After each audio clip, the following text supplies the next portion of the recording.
ഇറാനും ഇസ്രായേലും തമ്മിൽ യുദ്ധമുണ്ടായാൽ അറബ് രാജ്യങ്ങൾ ചേരിതിരിയുമെന്നാണ് ഇപ്പോഴത്തെ രാഷ്ട്രീയമായിരിക്കുന്ന വിലയിരുത്തലിൽ നിന്ന് മനസ്സിലാക്കാൻ വേണ്ടി പറ്റുന്നത്.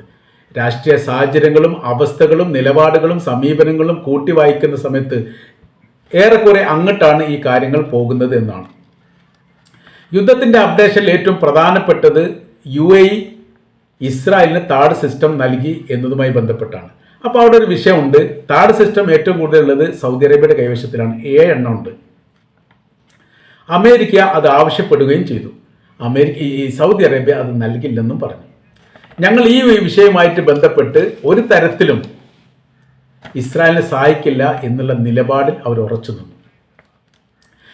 ഈ UAE താഡ് സിസ്റ്റം വാങ്ങി വർഷങ്ങൾ കഴിഞ്ഞതിന് ശേഷമാണ് സൗദി അറേബ്യ ഇത് വാങ്ങുന്നത്. സൗദി അറേബ്യ ഇത് വാങ്ങുന്ന സമയത്ത് പ്രതിരോധവുമായി ബന്ധപ്പെട്ട വിഷയം, അന്നത്തെ ശത്രുപക്ഷത്ത് നിന്നുകൊണ്ട് ഈ സൗദി അറേബ്യ ആക്രമിക്കുന്ന രാജ്യമാണ് യമനിലെ ഹൂത്തി വിഭാഗം വിമതർ എന്ന് പറയുന്നത്. അതിന് പ്രതിരോധവുമായി ബന്ധപ്പെട്ട കാര്യമാണ് ഈ താഡ് സിസ്റ്റം വാങ്ങാൻ വേണ്ടിയിട്ട് സൗദി അറേബ്യ പ്രേരിപ്പിച്ചത്. അത് ഈ സൗദി അറേബ്യയുടെ തലസ്ഥാനമായിരിക്കുന്ന റിയാദിലെ കിങ് ഖാലിദ് ഇന്റർനാഷണൽ എയർപോർട്ടിന് നേരെ പോലും യഥാർത്ഥത്തിൽ ഈ ഹൂത്തികൾ മിസൈൽ അയച്ചിട്ടുണ്ട്. അത് രാജ്യത്തെ ഞെട്ടിപ്പിച്ചൊരുക്കുന്ന സംഭവമാണ്.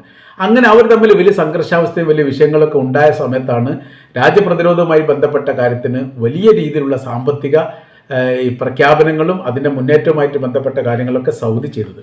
ഇപ്പോഴത്തെ സ്ഥിതികളൊക്കെ മാറി ശത്രുക്കളൊക്കെ മിത്രങ്ങളായി, സൗഹൃദങ്ങളായി, ബന്ധങ്ങളായി ചേർന്ന് നിൽക്കുന്ന സ്ഥിതിയായി. ഇറാന്റെ സർവ്വ നിലപാടിനോടും സൗദി അറേബ്യക്ക് യോജിപ്പാണ്. സൗദി അറേബ്യയുടെ എല്ലാ നിലപാടിനോടും ഇറാൻ യോജിപ്പാണ്. പരസ്പര സുഹൃത്ത് ബന്ധമായിട്ട് അത് മാറി. പക്ഷെ അത്ര തന്നെ ഒരു സഹകരണം UAEയുടെ ഭാഗത്തുനിന്ന് ഉണ്ടായിട്ടില്ല എന്നുള്ളത് കൃത്യമാണ്. എന്നാൽ ചില സമയത്തൊക്കെ സൗദിയുടെ നിലപാടിനോടൊപ്പം ചേർന്നുകൊണ്ട് UAE നിൽക്കാറുണ്ട് എന്നുള്ള യാഥാർത്ഥ്യമാണ്. ചെങ്കടലുമായിട്ട് ബന്ധപ്പെട്ട വിഷയത്തിൽ നമ്മളത് കണ്ടതാണ്. ഞങ്ങളോട് സഹകരിക്കണം എന്ന് അമേരിക്ക പ്രസിഡന്റ് ജോ ബൈഡൻ അന്ന് പറഞ്ഞിട്ടുണ്ട്. സൗദി അറേബ്യ ആദ്യം തന്നെ സഹകരിക്കില്ലെന്ന് പറഞ്ഞു. തൊട്ടടുത്ത് UAE പറഞ്ഞു, പിന്നീട് ബഹ്റൈൻ പറഞ്ഞു, ഈജിപ്ത് പറഞ്ഞു. അങ്ങനെയാണ് അത് പോയി. ചെങ്കടലിന്റെ അതിർത്തി പങ്കിടുന്ന രാജ്യങ്ങൾ ഒരു രാജ്യം പോലും ഈ ഒരു വിഷയവുമായിട്ട് ബന്ധപ്പെട്ട് അമേരിക്കയുമായിട്ട് സഹകരിച്ചിട്ടില്ല എന്നൊരൊറ്റ കാരണത്താലാണ് ആ യുദ്ധത്തിൽ അല്ലെങ്കിൽ ആ പോരാട്ടത്തിൽ അമേരിക്ക പരാജയപ്പെടാനുള്ള കാരണം. പിന്നീട് ഈ യമനുമായിട്ട് കരാർ വ്യവസ്ഥ ഉണ്ടാക്കിയിട്ടാണ് ആ പ്രശ്നത്തിന് മാന്യമായ രീതിയിൽ ഒരു പരിഹാരം ഉണ്ടാക്കിയത്, അല്ലെങ്കിൽ വെടിനിർത്തലുമായി ബന്ധപ്പെട്ട വിഷയത്തിലേക്ക് ആ കാര്യങ്ങൾ എത്തിയത്. ഇപ്പോഴത്തെ സ്ഥിതി എന്ന് പറഞ്ഞാൽ ഇറാന്റെ ആക്രമണം ഉണ്ടാവാൻ സാധ്യത വളരെ കൂടുതലാണ് എന്നുള്ളത് കൃത്യമാണ്. അത് ഒരുപക്ഷെ ഇസ്രായേൽ പ്രതീക്ഷിക്കുന്നുണ്ട്. പക്ഷേ ഇതിൽ അമേരിക്ക നേരിട്ട് ഇടപെടാത്ത ഒരു സാഹചര്യം ഉണ്ടായാൽ ഒരുപക്ഷെ ഇസ്രായേൽ എന്ന് പറയുന്ന രാജ്യം പോലും അപ്രത്യക്ഷമാകുന്ന രീതിയിലാണ്. കാര്യം അവരിപ്പോൾ ചെയ്തിരിക്കുന്ന, ഇറാനെ സംബന്ധിച്ചിടത്തോളം അവരിപ്പോൾ ചെയ്തിരിക്കുന്ന പ്രധാനമായിരിക്കുന്ന കാര്യം പ്രതല തീവ്ര സംവിധാനങ്ങളും അത്തരം ഭീകര സംവിധാനത്തെയും ഇല്ലാതാക്കി. അത് ഒറ്റുകാരുമായിട്ട് ബന്ധപ്പെട്ട കാര്യത്തെക്കുറിച്ചുള്ള ഒരു പരാമർശത്തിന്റെ ഭാഗമായിട്ട് ഇറാന്റെ വിദേശകാര്യമന്ത്രി അബ്ബാസ് അറാഖ്ചി തന്നെ ആ കാര്യം പറഞ്ഞിട്ടുണ്ട്. പ്രതല യുദ്ധത്തെയും പ്രതല ഭീകരതയും ഞങ്ങൾ തുടച്ചു നീക്കുകയും അതോടൊപ്പം തന്നെ ഒറ്റുകാരായിരിക്കുന്ന ഇസ്രായേലി ഒറ്റുകാരെ, ചാരന്മാരെ കൂട്ടത്തോടു കൂടി പിടികൂടുകയും ചെയ്തിരിക്കുന്നു. അതുകൊണ്ട് ശുദ്ധി കലശം നടക്കുകയാണ് ഇപ്പോൾ ഇറാന്റെ മേഖലയിലുടനീളം. പറഞ്ഞു വരുന്ന കാര്യം, യുദ്ധം നടന്ന് ജൂലൈ 13 യുദ്ധം നടക്കുന്നതോടനുബന്ധിച്ച് ആദ്യഘട്ടത്തിൽ തന്നെ അവിടെ ഈ സൈനിക കമാൻഡർമാർ കൊല്ലപ്പെടുന്നു, ശാസ്ത്രജ്ഞന്മാർ കൊല്ലപ്പെടുന്നു. അതോടൊപ്പം തന്നെ സൈനികർ താമസിക്കുന്ന മേഖല കേന്ദ്രീകരിച്ചുകൊണ്ട് വലിയ രീതിയിലുള്ള സ്ഫോടനം നടക്കുന്നു. അങ്ങനെ രാജ്യത്തെയും ലോകത്തെയും ഞെട്ടിച്ചിരിക്കുന്ന അപ്രതീക്ഷിതമായിരിക്കുന്ന ഒരു ആക്രമണമാണ് ഇസ്രായേലിന്റെ ഭാഗത്തുണ്ടാകുന്നത്.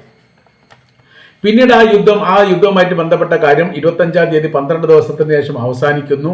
പിന്നീടാണ് ഈ ഇറാനെ സംബന്ധിച്ചിടത്തോളം അവർ എങ്ങനെയാണ് ഈ യുദ്ധത്തിൽ ഇത്രയേറെ അപ്രതീക്ഷിതമായിരിക്കുന്ന ആക്രമണം നടത്താൻ ഇസ്രായേലിന് സാധിച്ചത് എന്നതിന് ഒരു പഠന സംവിധാനത്തെ തന്നെ, അല്ലെങ്കിൽ അങ്ങനെ ഒരു അന്വേഷണ കമ്മീഷൻ തന്നെ നിയോഗിച്ചു. അതിൽ നിന്നാണ് മനസ്സിലാക്കുന്നത് ഇസ്രായേൽ നടത്തിയ ആക്രമണത്തിൽ, അതായത് ഇസ്രായേലിൽ നിന്ന് വന്നിരിക്കുന്ന യുദ്ധവിമാനത്തിൽ നിന്ന് ബോംബ് സ്ഫോടനം നടത്തുകയോ മിസൈൽ ആക്രമണം നടത്തിയിട്ടല്ല അവിടുത്തെ സൈനിക കമാൻഡർമാർ കൊല്ലപ്പെട്ടത്. അവിടുത്തെ പ്രതലത്തിൽ നിന്ന് തന്നെയാണ് ആക്രമണം ഉണ്ടായത്. അത് ഇറാനിൽ വെച്ച് തന്നെയാണ് വെടിവെപ്പോ മിസൈൽ ആക്രമണം ഉണ്ടായത്. അതിൻ്റെ സംവിധാന കാര്യങ്ങളൊക്കെ ഈ ചാരന്മാരായിരിക്കുന്ന ആളുകൾ വർഷങ്ങൾക്ക് മുമ്പേ തയ്യാറെടുപ്പ് നടത്തിയിട്ട് പ്രാക്ടിക്കൽ ചെയ്തതാണ്. ഫാക്ടറി പോലെയുള്ള സംവിധാനം ഭൂമി വിലക്ക് വാങ്ങിയിട്ട്, അത് അവിടുത്തെ പൗരന്മാർ വിലക്ക് വാങ്ങി അവിടെ കയറ്റുമതി ഇറക്കുമതിയുമായിട്ട് ബന്ധപ്പെട്ട പ്രവർത്തനങ്ങളൊക്കെ തുടങ്ങി അതിലൂടെ ആയുധങ്ങൾ ശേഖരിച്ചു. അങ്ങനെ പ്രതല ആക്രമണം നടത്തി അത് പൂർണ്ണമായ രീതിയിൽ കണ്ടെത്താൻ സാധിച്ചു. വലിയ ജനാവലി, അതായത് ഇവർക്ക് ഇസ്രായേലിനെ പിന്തുണക്കുന്ന ആളുകൾ പ്രത്യേകിച്ച് അഫ്ഗാനികളാണ് എന്ന് പറയുന്നു. അഫ്ഗാനികൾ അവിടെ താലിബാൻ ഭരണം വന്നതോടുകൂടി അതിന് മുമ്പുണ്ടായിരുന്ന ഹമീദ് കർസായിയുടെ ഭരണകാലത്ത് സൈനിക കമാൻഡർമാരായവരൊക്കെ ജീവൻ കൊണ്ട് രക്ഷപ്പെട്ട് ഓടിയെത്തിയത് ഇറാനിലാണ്. അവർ പിന്നീട് ഇവർക്ക് വേണ്ടി സേവനം ചെയ്തു, ഇസ്രായേലിന് വേണ്ടിയിട്ട് ചാരപ്രവർത്തിച്ചു. വലിയ നല്ല പണം കിട്ടും എന്നതിനാൽ അവരതിന് ആകൃഷ്ടരായി അവർ ആ പ്രവൃത്തി ചെയ്തു. ആ പ്രവൃത്തി അവരാണ് ചെയ്തത് എന്നുള്ളതും അവരുടെ മേഖലയിൽ കൂടുതൽ ആളെ പിടികൂടിയത് എന്നുള്ളതൊക്കെ സ്ഥിരീകരിക്കപ്പെട്ടതും 100 ചില്ലാൻ ആളുകളെ വധശിക്ഷയ്ക്ക് വിധേയമാക്കിയിട്ടുണ്ട് എന്നാണ് പറയുന്നത്. 12-ലധികം ആളുകളെ എന്നും വേറെ റിപ്പോർട്ടും കാണാൻ വേണ്ടി സാധിക്കുന്നുണ്ട്. 14,000-ഓളം ആളുകൾ പിടികൂടിയിട്ടുണ്ട് എന്നുള്ളതാണ്. അതിൽ തങ്ങളുടെയൊക്കെ ഏറ്റവും ഇഷ്ടപ്പെട്ട ആളുകളൊക്കെ പിടികൂടിയിട്ടുണ്ട്, അവർ വിട്ടുതരണമെന്നൊക്കെ ഇസ്രായേൽ ആവശ്യപ്പെട്ടിട്ടുണ്ട്. അതിനനുസരിച്ചുള്ള മറുപടി ഇറാൻ നൽകുകയും ചെയ്തിട്ടുണ്ട്. ഇപ്പോഴത്തെ സാഹചര്യം എന്ന് പറഞ്ഞാൽ യുദ്ധവുമായി ബന്ധപ്പെട്ട കാര്യം ഇനി ഉണ്ടാവുകയാണ്, ഇറാനും ഇസ്രായേലും തമ്മിൽ യുദ്ധം ഉണ്ടാവുകയാണെങ്കിൽ അറബ് രാജ്യങ്ങൾ ഇതിൽ പങ്കാളിത്തം വഹിക്കും. ചില രാജ്യങ്ങളെല്ലാം അതിൽ സൗദി അറേബ്യയുടെ പങ്കാളിത്തം ഉണ്ടാവാൻ സാധ്യത വളരെ കൂടുതലാണ്. അതുകൊണ്ട് തന്നെയാണ് ഇറാനെതിരെയുള്ള ഒരു നീക്കുപോക്കുകൾക്കും തങ്ങൾ തയ്യാറല്ല എന്ന കാര്യം കൃത്യമായി പറഞ്ഞത്. താഡ് സംവിധാനം 7 ഉണ്ട്, അവർ കൊടുത്തിട്ടില്ല, അവരോട് ആവശ്യപ്പെട്ടിട്ടുണ്ട്, അവർ ആ വിഷയവുമായിട്ട് ബന്ധപ്പെട്ട് സഹകരിക്കില്ല എന്ന് പറഞ്ഞു. UAEയുടെ കൈവശത്തിൽ 2 ഉള്ളത്, അത് അവർ കൊടുക്കാൻ വേണ്ടി തീരുമാനിക്കുകയും ചെയ്തു. അപ്പോൾ ഏത് തരത്തിലാണ് ആ കരാർ ഉണ്ടാക്കിയത് എന്നതൊക്കെ രഹസ്യമായിരിക്കുന്ന കാര്യമാണ്. ഇപ്പോൾ അത് പുറത്ത് വന്നിട്ടില്ല. ഇത് കൂട്ടി വായിക്കുന്ന സമയത്ത് യുദ്ധവുമായി ബന്ധപ്പെട്ട കാര്യത്തിലേക്കൊക്കെ വലിയ ചർച്ചകൾ ഇപ്പോൾ നടക്കുന്നു. കാര്യം എന്ന് പറഞ്ഞാൽ ഒരു യുദ്ധം പ്രതീക്ഷിക്കുന്നുണ്ട് എന്ന് അമേരിക്കക്കറിയാം, ഇസ്രായേലിനറിയാം, ഇറാനറിയാം. തുർക്കിയുടെ നിലപാടുകൾ ഇതിന് മുൻപ് ചോദിച്ചിട്ടുണ്ട്, അത് ഇറാൻ തന്നെ ചോദിച്ചിട്ടുണ്ട് എന്നുള്ളതാണ്. ഏറെക്കുറെ ഈ മേഖല കേന്ദ്രീകരിച്ചുകൊണ്ട് അമേരിക്കയുടെ സൈനികപരമായിരിക്കുന്ന ബലവും ശക്തിയും ക്ഷയിപ്പിക്കുക എന്നുള്ളത് റഷ്യയുടെ ആവശ്യമാണ്. അപ്പോൾ ആയതിനാൽ തന്നെ റഷ്യ ഇറാനോടൊപ്പം സഹകരിക്കും. ചൈന ഏതായാലും സഹകരിക്കും. കാര്യം എന്ന് പറഞ്ഞാൽ ചൈനയും അമേരിക്കയും തമ്മിൽ നിലനിൽക്കുന്ന അവസ്ഥയും സാഹചര്യങ്ങളൊക്കെ അങ്ങനെയാണ്. വലിയ രീതിയിലുള്ള ടാക്സ് ചൈനക്കെതിരെ പ്രഖ്യാപിച്ചതുമായിട്ട് ബന്ധപ്പെട്ട് അവർ ഒന്നുകൂടി ഉടക്കിയിരിക്കുന്ന സ്ഥിതിയിലേക്ക് വന്നിട്ടുണ്ട്. പിന്നീട് ഇവിടെ തുർക്കി വളരെ പ്രധാനമായിരിക്കുന്ന ഒരു കക്ഷിയാണ്. 1-ാം ലോക യുദ്ധത്തിലൊക്കെ പങ്കെടുത്ത രാജ്യമാണ്. ഇപ്പോഴത്തെ നിലവിലെ സാഹചര്യം നോക്കുന്ന സമയത്ത് ഇറാനോടൊപ്പം ചേരുമോ ഇല്ലേ എന്നുള്ള കാര്യത്തിലൊക്കെ സംശയമാണ്. ആ സംശയം ഉണ്ടാകാൻ തന്നെ പ്രധാനമായിരിക്കുന്ന കാര്യം ഇസ്രായേൽ ഇറാനെ ആക്രമിച്ച സമയത്ത് തുർക്കിയുടെ ആകാശം ഉപയോഗിച്ചിട്ടുണ്ട് എന്നൊരു പരാതി പുറത്തു വന്നിരുന്നു. അപ്പോൾ തങ്ങളുടെ ആകാശം ഉപയോഗിച്ചുകൊണ്ട് ആക്രമിക്കരുത് എന്ന് 2ാമത്തെ ആക്രമണം നടത്തിയതോടനുബന്ധിച്ച് തുർക്കി ഇസ്രായേലിനോട് പറഞ്ഞു. അതിൻ്റെ അർത്ഥം 1ാമത്തെ ആക്രമണം ഈ ആകാശത്തൂടെ നടത്തി എന്നുള്ളത് തുർക്കി തന്നെ സ്ഥിരീകരിക്കുകയാണ് ചെയ്തത്. അപ്പോൾ യഥാർത്ഥത്തിൽ വലിയ നിരീക്ഷണം നടത്തുന്ന രാജ്യങ്ങളിൽ പെട്ടതാണ് തുർക്കി എന്നതിനാൽ തങ്ങളുടെ ആകാശം ആദ്യഘട്ടത്തിൽ തന്നെ ഉപയോഗിക്കുന്ന സമയത്ത് വേണമെങ്കിൽ അത്തരം മിസൈലുകളെയോ അല്ലെങ്കിൽ യുദ്ധവിമാനത്തെ വെടിവെച്ചിടാൻ വേണ്ടിയിട്ട് തുർക്കി സാധിക്കും. അവർ ചെയ്തിട്ടില്ല. അതുകൊണ്ട് തന്നെ അവരുടെ ബന്ധത്തെക്കുറിച്ചും സഹകരണത്തെക്കുറിച്ചും സംശയത്തിലാണ് ഇപ്പോൾ നിൽക്കുന്നത്. അങ്ങനെ ഒരു സാഹചര്യം ഉണ്ടാകുന്ന സമയത്ത് തുർക്കിയുടെ പേര് ചില ലിസ്റ്റിലൊന്നും കാണാൻ വേണ്ടി സാധിക്കുന്നില്ല. പക്ഷേ യുദ്ധം പോലെയുള്ള ഒരു സ്ഥിതിവിശേഷം ഉണ്ടായിക്കഴിഞ്ഞാൽ ഇറാനുമായിട്ട് സഹകരിക്കാൻ സാധ്യതയുണ്ട് എന്ന് ചില അഭിപ്രായങ്ങളും പുറത്തു വരുന്നു. സൗദി അറേബ്യയുടെ ഇങ്ങോട്ട് നോക്കുന്ന സമയം മിഡിൽ ഈസ്റ്റിലെ ഈ സഹകരണവുമായിട്ട് ബന്ധപ്പെട്ട് വലിയ പ്രാധാന്യത്തോടു കൂടി ചർച്ച ചെയ്യപ്പെട്ടതാണ്. 1948 അറബ് ഇസ്രായേൽ യുദ്ധത്തോടനുബന്ധിച്ച് 1948 ഇസ്രായേൽ സ്വാതന്ത്ര്യത്തിന് ശേഷം ഒരുപാട് യുദ്ധങ്ങൾ, 10ഓളം യുദ്ധങ്ങൾ ഇസ്രായേലും അറബ് രാജ്യങ്ങളും തമ്മിൽ ഉണ്ടായിട്ടുണ്ട്. അതിൽ 2 യുദ്ധങ്ങളിൽ സൗദി അറേബ്യ പങ്കുവച്ചിട്ടുണ്ട്. മറ്റൊരു അറബ് രാജ്യങ്ങൾ അതിൽ പങ്കുവച്ചതായിട്ട് കാണാൻ വേണ്ടി സാധിക്കുന്നില്ല. അപ്പോൾ ഏതോ തരത്തിൽ പങ്കാളിത്തം വഹിച്ച രാജ്യം തന്നെയാണ് സൗദി അറേബ്യ. ഇപ്പോഴത്തെ ഒരു യുദ്ധത്തിന് ഇറാൻ നേതൃത്വം നൽകുന്ന ഒരു സാഹചര്യം ഉണ്ടാവുകയാണെങ്കിൽ സൗദി അറേബ്യ ഇറാനുമായിട്ട് സഹകരിക്കാനുള്ള സാധ്യത വളരെ കൂടുതലാണ്. എന്നാൽ UAE അങ്ങനെ ഉണ്ടാവാൻ സാധ്യതയില്ല. ഒമാന്റെ സ്ഥിതി എന്ന് പറഞ്ഞാൽ ഒമാൻ ഏറെക്കുറെ നിഷ്പക്ഷത പാലിക്കാനാണ് സാധ്യത. അനുഭാവം പ്രകടിപ്പിക്കുകയാണെങ്കിൽ ഇറാനോടൊപ്പം ഉണ്ടാവും. ഇറാനുമായിട്ട് വലിയ സൗഹൃദ ബന്ധമുള്ള രാജ്യമാണ്. ഈ ഒമാൻ പോലെയുള്ള അല്ലെങ്കിൽ മുസ്ലിം രാജ്യങ്ങൾക്ക് എന്തെങ്കിലും ചെയ്യാൻ പറ്റുമോ എന്ന് ചോദിച്ചാൽ യുദ്ധ സംബന്ധമായ രീതിയിൽ ആക്രമണവുമായിട്ട് ബന്ധപ്പെട്ട കാര്യത്തിൽ വല്ലാതൊന്നും ചെയ്യാൻ വേണ്ടി പറ്റില്ല. പക്ഷേ അവരുടെ കൈവശത്തിൽ പെട്രോളിയമായിട്ട് ബന്ധപ്പെട്ട കാര്യത്തിന് നിയന്ത്രണം കൊണ്ടുവരാനും ലോകത്തെ മുഴുവനും അതിന് സാമ്പത്തിക മുന്നേറ്റം സാമ്പത്തികമായ രീതിയിൽ വലിയ പ്രയാസം ഉണ്ടാക്കാനും അറബ് രാജ്യങ്ങളിൽ സാധിക്കും. ഇത് അമേരിക്കക്ക് വലിയ പേടിയുള്ള കാര്യമാണ്. അതാണ് ചെങ്കടലുമായിട്ട് ബന്ധപ്പെട്ട വിഷയത്തിലൊക്കെ അവർ അമേരിക്ക പോലെയുള്ള യൂറോപ്പ് രാജ്യങ്ങൾ പ്രയാസപ്പെടാനുള്ള പ്രധാനമായിരിക്കുന്ന കാര്യം ഈ മേഖലയിലൂടെ പെട്രോളിയം എത്തുന്ന സമയത്ത് വലിയ രീതിയിലുള്ള സാമ്പത്തിക കുറവുണ്ടാവും. മറ്റത് ഈ ദൂരപരിധി എന്ന് പറയുന്ന സമയത്ത് നിയന്ത്രിക്കാൻ പറ്റാത്ത അത്ര വരും എന്നുള്ളതാണ്. ആഫ്രിക്ക വളഞ്ഞു തിരിഞ്ഞു പോകണം, സാമ്പത്തിക പ്രശ്നം ഉണ്ടാവും, അതോടൊപ്പം തന്നെ സമയനഷ്ടം ഉണ്ടാവും. ഈ ഒരു കാര്യത്തിലൂടെ ഉപയോഗിക്കാൻ വേണ്ടി സാധിക്കും എന്നാണ് മനസ്സിലാക്കാൻ വേണ്ടി പറ്റുന്നത്. അപ്പോൾ ഇപ്പോഴത്തെ ഒരു അവസ്ഥാ സാഹചര്യങ്ങൾ മറ്റൊരു തലത്തിലേക്ക് പോകുന്നുണ്ട്. ഇതിൻ്റെ പല ഘട്ടങ്ങളിലായിട്ട് ഇറാൻ പറഞ്ഞിരിക്കുന്ന കാര്യം, ഞങ്ങൾ യുദ്ധം അവസാനിപ്പിച്ചിട്ടൊന്നുമില്ല, കരാർ വ്യവസ്ഥ ഉണ്ടാക്കിയിട്ടില്ല, താൽക്കാലികമായിരിക്കുന്ന ഒരു വെടിനിർത്തലുണ്ട്, അതൊരു കരാർ വ്യവസ്ഥ പ്രകാരമല്ല, വെടിനിർത്താൻ തീരുമാനിച്ചു, അവർ നിർത്തി എന്ന് മാത്രം. അതല്ലാതെ ഇസ്രായേലുമായിട്ടുള്ള തങ്ങളുടെ ഈ പ്രതിരോധത്തിനോ അല്ലെങ്കിൽ അക്രമവുമായിട്ട് ബന്ധപ്പെട്ട വിഷയം അവസാനിക്കുകയോ യുദ്ധം തീരുകയോ ഒന്നും ചെയ്തിട്ടില്ല എന്ന് ഇടയ്ക്കിടയ്ക്ക് പറയുന്നത് അതൊരു ലക്ഷ്യം കണ്ടുകൊണ്ടുള്ള ഒരു ആക്രമണത്തിന് തയ്യാറെടുക്കുന്ന രീതിയാണ് എന്ന് വല്ലാത്ത രീതിയിൽ ഫീൽ ചെയ്യുന്നുണ്ട് ഇസ്രായേൽ ഈ കാര്യത്തിൽ വലിയ രീതിയിലുള്ള പേടിയുണ്ട്.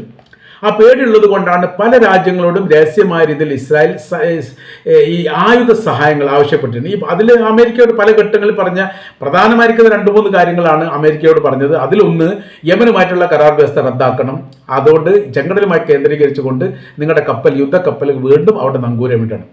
രണ്ടാമത്തേത്, പ്രതിരോധവുമായി ബന്ധപ്പെട്ട കാര്യത്തിന് മുഴുവൻ നിങ്ങളുടെ പ്രതിരോധ സംവിധാനം ഞങ്ങളുടെ രാജ്യത്തേക്ക് എത്തിച്ചു തരണം.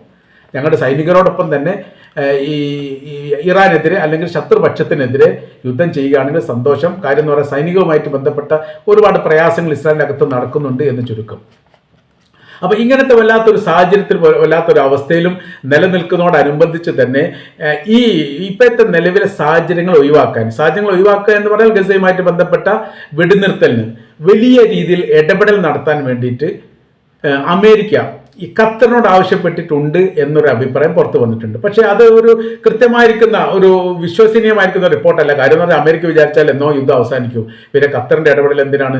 ഖത്തർ പല ഘട്ടങ്ങളിൽ ഈജിപ്തുമായി സഹകരിച്ചുകൊണ്ട് വെടിനിർത്തൽ കരാർ ഉണ്ടാക്കി, ഏറ്റവും ഒടുവിൽ വെടിനിർത്തൽ കരാർ ഉണ്ടാക്കി അത് ഹമാസ് അംഗീകരിച്ചു, പക്ഷേ ഇസ്രായേൽ അംഗീകരിച്ചിട്ടില്ല. അങ്ങനത്തെ ഒരു സാഹചര്യം ഉണ്ടാകുന്ന സമയത്ത് അതിൻ്റെ ഒരു കർക്കശമായിരിക്കുന്ന ഒരു നിലപാട് എടുക്കാൻ അമേരിക്ക ശ്രമിക്കാത്തത് കൊണ്ടാണ് യുദ്ധം ഇപ്പോൾ തുടരുന്നത് എന്നാണ് അഭിപ്രായം. എൻ്റെ കാര്യം പറയുന്നത്, ഇറാനും ഇസ്രായേലും തമ്മിൽ യുദ്ധം ഉണ്ടായ സമയത്ത് വളരെ പെടുന്നതിനെ സഡൻ ബ്രേക്ക് പോലെ ആ യുദ്ധം നിർത്താൻ വേണ്ടി സാധിച്ച ഒരു രാജ്യമാണ്, അല്ലെ രാജ്യത്തെ പ്രസിഡന്റാണ് ഡൊണാൾഡ് ട്രംപ് എന്ന് പറയുന്നത്. ഈ വിഷയത്തിൽ അതിൽ ഇടപെടാത്തത് എന്താണ് എന്ന ചോദ്യത്തിന് ഉത്തരം കിട്ടാത്തൊരു സ്ഥിതിയാണ്. അപ്പോൾ നമ്മൾ പറഞ്ഞു വരുന്ന കാര്യം എന്ന് പറയുന്നത്, ഇറാനുമായിട്ടൊരു യുദ്ധം ഉണ്ടാകുന്ന ഒരു സാഹചര്യം വന്നാൽ അറബ് രാജ്യങ്ങൾ ഡിവൈഡായി പോകും എന്നുള്ള കാര്യത്തിൽ സംശയമൊന്നുമില്ല. ചില രാജ്യങ്ങൾ സഹകരിക്കും. കാര്യം പല ഘട്ടങ്ങളിൽ യുദ്ധം ഉണ്ടായിരുന്ന സമയത്ത് അതേ നിലപാട് കാര്യങ്ങളൊക്കെ ഉണ്ടായിട്ടുണ്ട്. അറബ് ഇസ്രായേൽ യുദ്ധത്തിൽ ഇറാനും ഇറാഖും സഹകരിച്ചിട്ടുണ്ട്. ഇറാഖ് അറബ് രാജ്യമാണ്, ഇറാൻ എന്ന് പറഞ്ഞാൽ പേർഷ്യൻ രാജ്യമാണ്. 6 രാജ്യങ്ങൾ, 5 അറബ് രാജ്യങ്ങൾ, ഒരു പേർഷ്യൻ രാജ്യം, അങ്ങനെയാണ് അന്ന് സഹകരിച്ചത്. ഇന്നത്തെ സ്ഥിതി മാറി, അത് 5 രാജ്യത്തിനപ്പുറം. അന്ന് ഈജിപ്ത് എന്ന് പറയുന്ന അറബ് രാജ്യം നേതൃത്വം നൽകിയ സമയത്ത് ഇപ്പോൾ ഇറാൻ എന്ന് പറയുന്ന ഈ പേർഷ്യൻ രാജ്യം നേതൃത്വം നൽകുകയും അതിന് പിന്നാമ്പുറം മറ്റ് അറബ് രാജ്യങ്ങൾ നിൽക്കേണ്ട സ്ഥിതിയാണുള്ളത്. അതിലൊരു യമനാണ് ഇപ്പോൾ നിലവിൽ അറബ് രാജ്യമായിട്ട് നിലവിലുള്ളത്. പിന്നീട് നോക്കുന്ന സമയത്ത് ലെബനാനാണ്. ഈ 2 രാജ്യം അറബ് രാജ്യമാണ്. അതോടൊപ്പം ഇനി മറ്റുള്ള രാജ്യങ്ങൾ, ഇറാഖ് പറയുന്ന സമയത്ത് അറബ് രാജ്യമാണ്, അവരുടെ സഹകരണം എങ്ങനെയാണെന്ന് ഇപ്പോഴും കൃത്യമായി മനസ്സിലാക്കാൻ വേണ്ടി പറ്റിയിട്ടില്ല. കാരണം ഇതിലൊക്കെ ഒരുപാട് രഹസ്യങ്ങളും ഒരുപാട് സംഭവങ്ങളും പുറം ലോകം അറിയാത്തത് ഒരു യുദ്ധവുമായിട്ട് ബന്ധപ്പെട്ടുണ്ടാകും എന്ന കാര്യം സംശയമില്ല. അതിൻ്റെ സ്ഥിതിയാണ് ഇപ്പോൾ വന്നത്. അത് ചിലത് പുറത്തു വരുന്ന സമയത്ത്, അപ്പോൾ ഈ UAE-യിലുള്ള താഡ് സിസ്റ്റം ഇസ്രായേലിലേക്ക് മാറ്റാൻ വേണ്ടി തീരുമാനിച്ചുമായിട്ട് ബന്ധപ്പെട്ടതിനോടനുബന്ധിച്ചാണ് ചില രഹസ്യങ്ങളൊക്കെ ഇപ്പോൾ പുറത്തു വന്നുകൊണ്ടിരിക്കുന്നത്. യുദ്ധവുമായിട്ട് ബന്ധപ്പെട്ട കാര്യത്തിൽ ഇറാൻ്റെ നിലപാടുകളും, ഇറാൻ ആയുധം സംഭരിക്കുന്നതും, റഷ്യയുമായിട്ട് ഈ വിഷയമായിട്ട് ബന്ധപ്പെട്ട് കരാറുണ്ടാക്കിയതും, ചൈനയും കൊറിയയുമായിട്ട് ഈ വിഷയം ബന്ധപ്പെട്ട് സംസാരിച്ചതുമെല്ലാം ഒരു യുദ്ധം ഉണ്ടാവുകയാണെങ്കിൽ ഇനിയൊരു തിരിച്ചടി ഇല്ലാത്ത വിധം ഇസ്രായേലിനെ പരാജയപ്പെടുത്താൻ വേണ്ടി അവരുടെ ഭാഗത്തുനിന്ന് വലിയ സഹകരണം ഉണ്ടാവണം എന്ന് പറഞ്ഞുകൊണ്ടാണ് ഈ കാര്യങ്ങളൊക്കെ നടത്തിയത് എന്നാണ് നമുക്ക് ഈ വിഷയമായിട്ട് ബന്ധപ്പെട്ട് മനസ്സിലാക്കാൻ വേണ്ടിയിട്ട് സാധിക്കുന്നത്.